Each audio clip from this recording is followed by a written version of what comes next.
Hi, hello. We have a new chapter of Boku no Hero Academia to read today. We are returning to the fight against some of the strongest pro heroes, some of the highest ranked pro heroes, including the number one and number two, Endeavor and Hawks. Going up against the big MFer himself, All for One. Originally, Deku was supposed to be at this battle too. Is that right? Or was Deku supposed to go fight Shigaraki Tomura? Yeah, because Tomura is somewhere else. Yeah. This was always the lineup for this fight. And then Deku was trying to go fight Tomura and ended up in the wrong spot. Okay. I got it straight now. Because for a second I was like, wait a minute. Are they the same person now? But no, not really. All for One actually got busted out of prison. And he's the one, yes, as Hawks is explaining here, has this mask that we've seen on his face 24/7, every single appearance. Going back to when he was much more normal in flashbacks and stuff. So, there's a whole rig with him during the prison break. It's clear you can't function without it. Also, the data from Stain, that's kind of cool. Stain has turned informant to the heroes. Good guy after all? Was that shown before? I don't really remember. The whole aftermath of the prison arc I read during my big catch-up session. So some of the details I'm not sure. I kind of don't think they showed that though. I kind of feel like I would remember it if Stain showed up. So, this is tough. Because as Hawk says, any fighters they deploy, he may be able to steal their quirks and turn them back against the heroes for the rest of the war. Me, and number one, the strongest small team, hitting him as hard as possible with our combos. Alright, so this is going to be one of the most powerful fights we've ever encountered in the entire series. The sheer power level here is completely off the charts. So he sends out some like wind wave blast things. Endeavor lays down the hell curtain. Hawks fires through some flaming arrows. So these two, they teamed up to fight the enhanced Nomu, right? Kind of way back at the whole start of this new era. Did they use these combo tactics? But that was the time where Hawks was still pretending to be a double agent, when in fact he was a triple agent. So he didn't really fully let loose against the Nomu, I guess. From you, the man who used to be too fast. Your girl's efforts couldn't bring you back to your prime. Your few remaining feathers need air from prosthetic ones to bring you up to this speed. Yeah, so we see here All for One trivially reacting to Hawks's warp speed attack. Just casually sending out some weird sludgy blocking shield. Okay. Vanishing Fist. Another cool attack. The hugeness of Endeavor here, I think, is very evident in the this panel. Just this oppressive flaming force bearing down against All for One. Can't reflect it. Whoa. We're seeing All for One's inner dialogue here. That actually really surprises me. That we see him panic. We see him react to these things. We see him at a loss.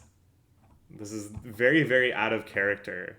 And it's also quite out of character for the series, I think, to have the villain's perspective in this sort of moment. Usually it's all about the hero's tactics, the hero's struggles. Almost feels like Endeavor's heart isn't in it. Okay. But the psychological attacks start coming out. The novices among them are focused hard on the battle at hand. Hey, it's the Mushroom Girl from Class 1B! I love that character. She's so great. Man, the Class A versus B arc is like still among my favorites. It looks like we will never see another fun time school activity arc again, which is too bad, because those are often the most fun. And for a while, I thought the cadence of kind of alternating villain-centric external threat with internal challenges, inner competition, was a really nice pace. But I think disrupting that pace has really made clear just how devastating this era of villainy is, you know? Mmm. Masterpiece mopped up your failed experiment? Aren't you delighted? Oh, your twisted longing for power. He thought Endeavor was a candidate, I guess, to be radicalized. You never did find Toya's body, did you? Well, I mean, I'm not sure why this is so devastating because Dabi is Toya, right? Like, they did kind of find his body. They know what happened. Tone can't just make Queen Bear. It's obvious.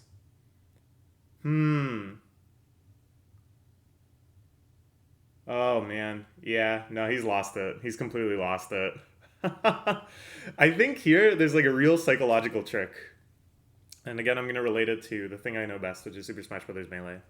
Imagine you're playing a long set with someone, like seriouslys. Like it's not bracket, but you're taking your friendlies really seriously.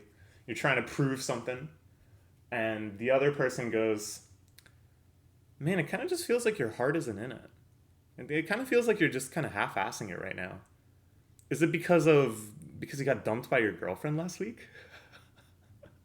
Is it because your girlfriend found out you were cheating? And like, maybe they were actually playing at like 100%.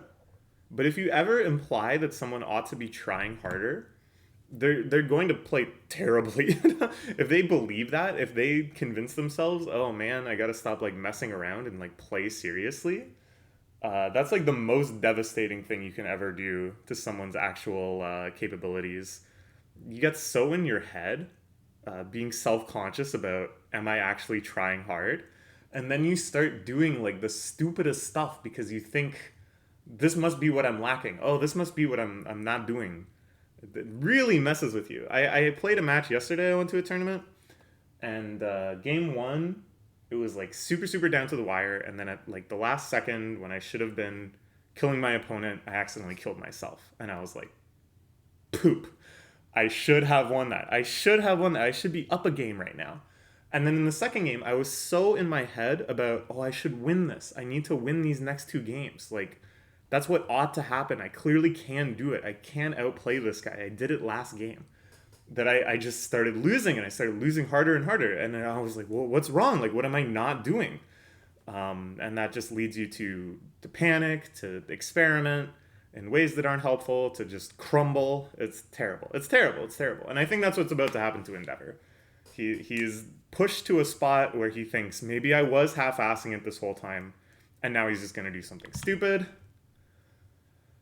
He just got a big bite taken out of him by the grossest looking thing I've ever seen. Looking like a berserk enemy or something here. Oopsie daisy. Wow. Ever since the pizza delivery, All For One has been looking to come up with some sort of quip that can be his catchphrase. Now for you, can you dodge at this range? Against replacement.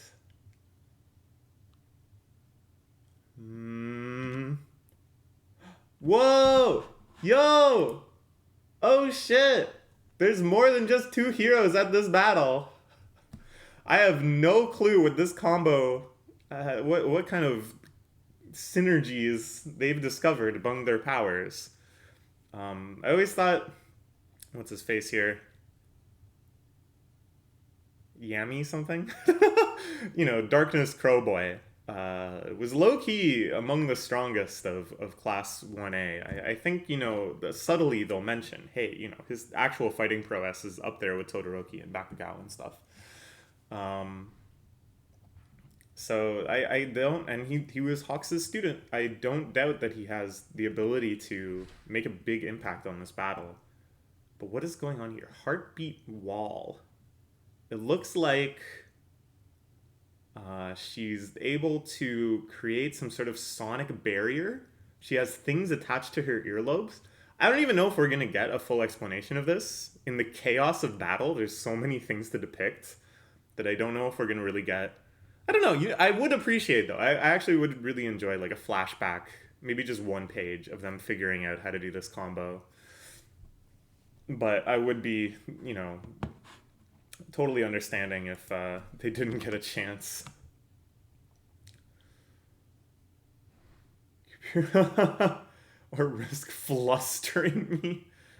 Tsukuyomi. There we go. And I are also capable of teamwork. We're jobber characters. Oh gosh. That's pretty good. Being like, yeah. In comics, they always have a few people that come along and lose just to show how strong the villain is. That's you guys. Because it probably is those guys. There's no way that they're actually going to win here. But it'll be cool. I'm really excited to see this combo. I always like seeing Tsukuyomi fight.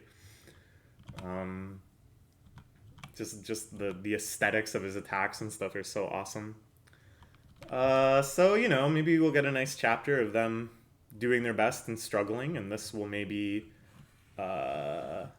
give Endeavor a chance to introspect and realize that there's more to heroics than just self-loathing and atonement. And instead, maybe he should just friggin' do something smart. Let's find out. I'll see you next week. Bye-bye.